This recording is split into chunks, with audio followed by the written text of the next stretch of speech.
BNP ৫ August পরবর্তী বাংলাদেশে নতুন করে ভারতীয় আধিপত্যবাদ ফিরিয়ে আনার চেষ্টা করছে বলে অভিযোগ করেছেন জামায়াতে ইসলামের সেক্রেটারি মিয়া গোলাম পরোয়ার। বিকেলে জাতীয় প্রেস ক্লাবে একটি আলোচনা সভায় তিনি বলেন, সংসদে ভারতের পক্ষে বিএনপির সংসদ সদস্যরা সাফাই গাইলেও তার প্রতিবাদ করে না দলটির শীর্ষ নেতারা। মিয়া গোলাম পরোয়ার আরও বলেন, বিভিন্ন সময় বাঙালি জাতির উপর আধিপত্যবাদের বোঝা চাপিয়ে দেওয়া হয়েছে, তবে বাইরের চেয়ে ভারতের শত্রুরা বেশি ক্ষতি করেছে দেশের। মীর জাফর, ঘসিটি বেগমদের পতন হলেও কিছু রাজনীতিবিদের বিশ্বাসঘাতকতায় বারবার পথ হারিয়েছে বাংলাদেশ। এ সময় ফ্যাসিস্টদের পুনর্বাসিত করতে আবারও একটি শক্তি কাজ করছে বলে অভিযোগ করেন তিনি। নেতাকর্মীদের আহ্বান জানান আধিপত্যবাদের বিরুদ্ধে অবস্থান ধরে রাখার।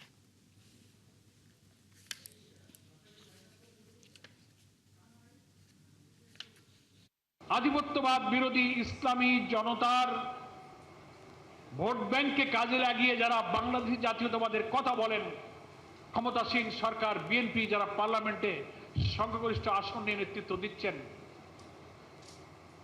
চলতি অধিবেশনে বিএনপির একজন এমপি দাঁড়িয়ে বলেছেন, আমরা ৪৭কে বিশ্বাস করি না, ৪৭কে স্বীকার করি না।